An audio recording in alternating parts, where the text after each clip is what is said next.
ஜெயா தொலைக்காட்சி நேயர்களுக்கு காலை வணக்கம்.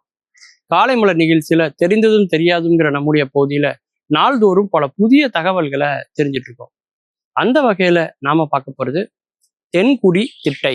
குரு பகவானினுடைய அற்புதமான ஒரு திருத்தலம் தென்குடி திட்டை. இதுக்கு ஏன் திட்டை அப்படின்னு பேர் வந்தது அப்படின்னு பார்த்தீங்கன்னா, அதாவது ஊழி காலம்னு சொல்லுவாங்க. பிரளய காலத்துல இந்த உலகமே நீரால மூழ்கிய போது கூட மூழ்காம ஒரு மேடாக இருந்த பகுதி இந்த இடம். திண்டுன்னு சொல்லுவாங்க இல்லையா, நம்ம ஊர்ல ஒரு உயரமான பகுதியை திண்டுன்னு சொல்லுவாங்க, திட்டை அப்படின்னு சொல்லுவாங்க. அப்படி மேடாக இருந்து இந்த ஊர் மக்களை எல்லாம் காத்தவர் இங்க இருக்கக்கூடிய சிவபெருமான். அவர் குடியிருக்கிறார் இங்க, அதனாலதான் குடி என்று அதற்கு பெயர். தென்குடி திட்டை அப்படின்னு இதுக்கு பேர். அப்பேற்பட்ட ஒரு சிறப்புமிக்க ஒரு திருத்தலம், குரு பகவானுடைய தலம் இது. எப்படி திரு ஆலங்குடி இருக்கோ அது மாதிரி தென்குடி திட்டை மிக விசேஷமான ஒரு தலம். இந்த கோயிலில் இருக்கக்கூடிய கட்டடக்கலை சோழர்களுடைய கட்டடக்கலைக்கு ஒரு மிகச்சிறந்த உதாரணங்க. சோழர்கள் அப்படின்னாலே தஞ்சை ராஜராஜ சோழன் கட்டிய அந்த கோயில் தான் நம்ம நினைவு வருது இல்லையா, தஞ்சை பெருவுடையார் கோயில். அது மாதிரி சோழர்களுடைய எல்லா கட்டடக்கலையுமே பார்த்தீங்கன்னா ஒரு பெரிய ஒரு தனித்துவமான அடையாளம் இருக்கும். அப்படி ஒரு தனித்துவமான அடையாளமுடைய ஒரு கோயில் தான் இது தென்குடி திட்டை. இங்க மூலஸ்தானம் பார்த்தீங்கன்னாக்கா, அங்க இருக்கக்கூடிய கருவறையில் இருக்கக்கூடிய சிவலிங்கம் பார்த்தீங்கன்னா 4 புறமும் 4 லிங்கங்களுக்கு நடுவுல இருக்கிற மாதிரி இருக்கும். அந்த மூலஸ்தானத்தினுடைய அமைப்பே அப்படிதான் இருக்கும். அந்த மூலஸ்தானத்துக்கு மேல சதுர வடிவுல ஒரு துவாரம் இருக்கு. அந்த சதுர வடிவக்கூடிய அந்த துவாரத்துல பாத்தீங்கன்னா 2 விதமான கற்களை பொருத்தி வச்சிருக்கிறாங்க. அதுல ஒரு கல்லு சூரியகாந்த கல், இன்னொரு கல்லு சந்திரகாந்த கல். சூரியன் என்பது வெப்பம், சந்திரன் என்பது குளிர்ச்சி. ரெண்டும் எதிரெது துருவம் உடையது. இப்ப சூரிய பகவானுடைய மகன் தான் சனீஸ்வரன் சொல்லுவாங்க. ஆனா சூரியன் வெப்பமான கிரகம், சனி குளிர்ச்சியான கிரகம்.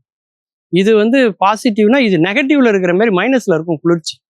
அந்த மாதிரி சூரியகாந்த கலையும் சந்திரகாந்த கலையும் ஒன்னாக சேர்த்து அந்த பிரதிஷ்டை செய்யப்பட்டிருக்கக்கூடிய அந்த குரு பகவானினுடைய அந்த மூலவர் சிலைக்கு மேல பாத்தீங்கன்னா வச்சிருக்கிறாங்க. என்ன பேர் அதிசயம் தெரியுமா? காத்துல இருந்து ஈரப்பதத்தை அது உறிஞ்சி 24 மணி நேரம் 24 நிமிடங்களுக்கு ஒரு முறை மேல இருந்து தண்ணீர் அப்படியே சொட்டுதுங்க. மூலவருடைய திருமேனிக்கு மேல நீர் சொட்டுகிற ஒரு அதிசயத்தை இன்னைக்கும் நீங்க பார்க்கலாம். இதுல என்ன பேர ஆச்சரியம் அப்படின்னா, இன்னைக்கு உச்சி வெயில் மண்டைய புழக்குது இல்லையா, கோடை வெப்பம், வறட்சி. அப்ப காத்துல எந்த அளவுக்கு ஈரப்பதம் இருக்கும்னு நீங்க நினைச்சு பாருங்க.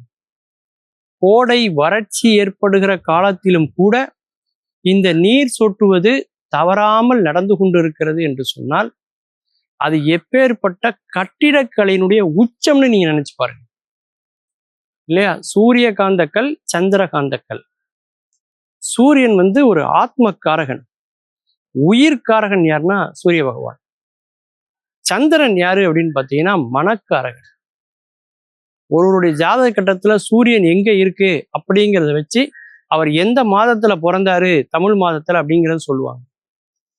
அதெல்லாம் விட முக்கியம் என்னன்னா சந்திரன் தான் முக்கியம் ஒரு ஜாதகத்துல.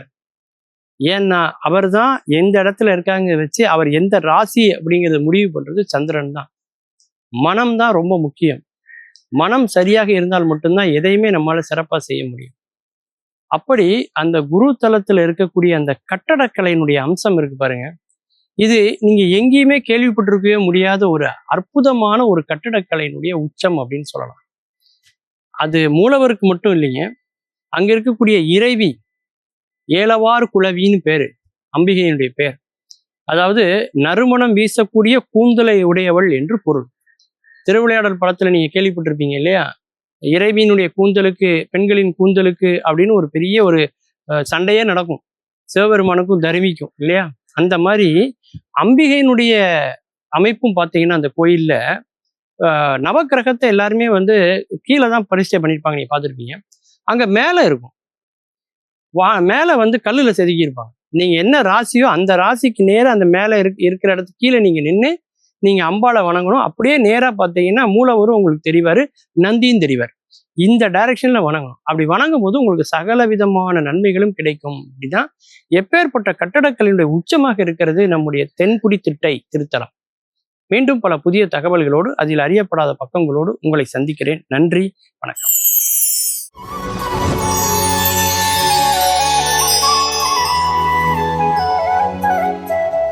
அருமை ஜெயா தொலைக்காட்சி நேயர்கள் அனைவருக்கும் அன்பு வணக்கம். சிரிப்போம் சிந்திப்போம் நிகழ்ச்சியிலே உங்களை எல்லாம் சந்திப்பதிலே மிக்க மகிழ்ச்சி. பழிக்கு பழி அப்படின்னு ஒரு டைட்டில் கொடுக்கலாம், படத்துக்கு கொடுக்கலாம், அல்லது ஒரு நாவலை கொடுக்கலாம், அல்லது ஒரு கவிதை கூட கொடுக்கலாம். ரத்தத்துக்கு ரத்தம், கண்ணுக்கு கண், பல்லுக்கு பல் அப்படின்னு அப்படியே ரைமிங்காக மாற்றி மாற்றி கொடுத்துக்கிட்டே இருக்கலாம். இதெல்லாம் என்ன அப்படின்னா, அந்த காலத்தில் மனிதர்கள் காட்டுமிராண்டிகளாக தெரிந்த காலத்தில் பழிக்கு பழி வாங்குறதுனா எப்படின்னா, கண்ணெடுத்தா கண் எடுக்கணும், பல்லெடுத்தா பல் எடுக்கணும், கையை வெட்டினா கையை வெட்டணும், தலையை வெட்டினா தலையை வெட்டணும்னு அந்த காலத்தில் பழிக்கு பழி வாங்குகிற முறைமைகள் அப்படியெல்லாம் இருந்துச்சான் அந்த காலத்தில். இப்போ அதெல்லாம் ஒன்றும் பண்ண முடியாது. திருவள்ளுவர் என்ன சொல்கிறாருன்னா, அவர் நாண நன்னயம் செய்து விடல். அவன் வெக்கப்படுற மாதிரி, அவன் உனக்கு எவ்வளவு தொந்தரவு பண்ணாலும், இவருக்கு போய் இவ்வளவு தீங்கு பண்ணிட்டோமேன்னு அவனே வெட்கி தலைகுனியும்படியாக அவனுக்கு நல்லதை செய்ய, அவர் நானே நன்னயம் செய்து விடல்னு சொல்கிறார். இப்போ இவ்வளவு நவநாகரிக உலகத்தில் ஒருத்தருக்கு தீங்கு செய்யணும்னா நன்மை தான் செய்யணும் அப்படிங்கிறதான் வள்ளுவர் காலத்திலேருந்து வரக்கூடியது. ஆனாலும் பழி வாங்க துடிச்சுக்கிட்டு தான் இருக்கோம். ஒரு இளைஞன் ஓடினான், பரபரப்பாக ஓடி ஒரு துறவியோட காலில் நெடுஞ்சாங்கடையாக விழுந்தான். என்னப்பா இப்படி பரபரப்பாக ஓடியாந்து காலில் தடுக்கி விட்டு விழுகிற மாதிரி விழுகிற, எந்திரி அப்படின்னு எழுப்புறார். எனக்கு அர்ஜென்ட்டாக 2 வரம் வேணும், கொடுத்தீங்கன்னா தான் எந்திரிப்பேன் அப்படிங்கிறான் அவன். என்னன்னு சொல்லு, தருவதை பற்றி யோசிப்போம்ன்றார் துறவி. படுத்துக்கிட்டே சொல்கிறேன், ஒன்று என்னைய இம்மீடியட்டாக தட்கல் முறையில் டக்குன்னு என்னைய சீடனாக மாற்றிக்கிறணும், அதுக்கு நீங்கள் எந்த டெஸ்ட்டும் வைக்கக்கூடாது. சரி, நீ எந்திரி, உன்னை சீடனாக ஏற்றுக்கொண்டோம். 2வது, பழிக்கு பழி வாங்கிறதுக்கு ஒரு மந்திரம். படக்குன்னு எனக்கு நான் நினச்சோன்னே அவனுக்கு பழிக்கு பழி அவனை வாங்கிடணும், அதுக்கு ஒரு மந்திரத்தை கற்றுத்தரணும் அப்படின்னா. இளைஞ அப்படியா, சரி எந்திரி அப்படின்னார். எதுக்கு பழிக்கு பழி வாங்கணும்னு துடிக்கிற துறவி கேட்டார்.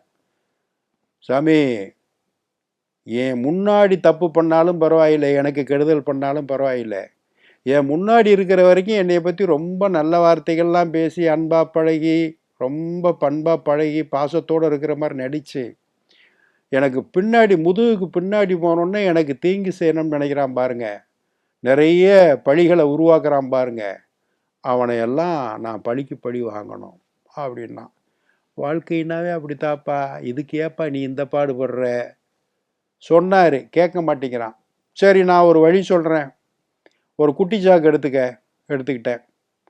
இப்போ ஒரு பேப்பரில் எழுதுகிற மாதிரி நீ என்ன பண்ணணும்னா, உருளைக்கிழங்கு, இப்போ நீ யாரை பழி வாங்கன்னு நினைக்கிறியோ, இப்போ நீ ஒருத்தரை பார்க்குற, இவரை பழி வாங்கன்னு நினைக்கிறீன்னா அந்த உருளைக்கிழங்குல அவர் பேரை எழுதி அந்த குட்டி சாக்குக்குள்ளே போட்டுக்க. இது நீ தூக்கிக்கிட்டே திரி, உனக்கு எப்போ தோணுதோ அப்போ இங்கே வா, அப்புறம் நான் வழி சொல்கிறேன் அப்படின்ட்டார் துறவி. முதல்ல இவன் ஒரு குட்டி சாக்கில் ஒவ்வொரு உருளைக்கிழங்குல பேராக எழுதுனான். எழுதி போட போட கொஞ்சம் வெயிட் கம்மியாக தான் இருந்துச்சு. 1 வாரம் ஆச்சு, 10 நாள் ஆச்சு. பார்த்தா வெயிட் கூட ஆரம்பிச்சிருச்சு. 2வது உருளைக்கிழங்கு அந்த சாக்குக்குள்ளே கிடக்கிறது, எழுதி எழுதி போட்டது அழுக ஆரம்பிச்சிருச்சு, துர்நாற்றம் வீச ஆரம்பிச்சிருச்சு. இவன் குட்டி சாக்கோட உருளைக்கிழங்கோட தூக்கிட்டு நடக்கிறத பார்த்தா இவன் பக்கத்தில் யாரும் வரமாட்டேங்கிறாங்க, துர்நாற்றம் வீசுதுன்னு ஓட ஆரம்பித்தாங்க. இவனால் சுமக்கவும் முடியலை, இவனுக்கே அந்த நாத்தம் பொறுக்க முடியலை. நேராக துறவிக்கிட்ட வந்தான். சாமி, பார்த்தீங்களா என் நிலைமைய, யாரையும் அண்டை விடாமல் இப்படி பண்ணிட்டீங்களே என்ன. இது உருளைக்கிழங்கு, அழுகின உருளைக்கிழங்கு சுமக்கிறதுனால வரக்கூடிய விஷயம் இல்லை, இதுக்குள்ளே ஆழ்ந்த பொருள் இருக்குது. அடுத்தவங்களை பழி வாங்கணுங்கிற எண்ணத்தோடு நம்ம தெரிஞ்சோம்னாவே நம்ம பக்கத்தில் யாரும் வரமாட்டாங்க. இன்னொன்று, நீ அப்பப்போ பேர் எழுதி உருளைக்கிழங்க உள்ளே போடுறீல்ல, அது ஒரு நாளைக்கு ஒரு தடவை 2 நாளைக்கு ஒரு தடவை அதை அப்படியே கிளியர் பண்ணிக்கிட்டே வந்தேன்னு வச்சுக்க, அதை டிஸ்போஸ் பண்ணிக்கிட்டே வந்தேன்னு வச்சுக்க, அது உனக்கு சுமையாகவும் இருக்காது, துர்நாற்றமும் வராது. 2 நாளைக்கு ஒரு தடவை உருளைக்கிழங்க மாற்றினா. இது நீ தூக்கி சுமந்தேன்னா வீணான தொந்தரவு உனக்கும் தான், உன் மனதிற்கும் தான், உன்னை சுற்றி உள்ளவர்களுக்கும் தான். பழிவாங்கும் எண்ணத்தை இதோடு விட்டு விடு அப்படின்னா. ரொம்ப மகிழ்ச்சிங்க அப்படின்னு விசிறி எறிஞ்சிட்டு கிளம்புனான். அடுத்த ஒரு நிகழ்வில் சந்திப்போம். இந்த நாள் இனிய நாளாக அமைய நல்வாழ்த்துக்கள். வணக்கம்.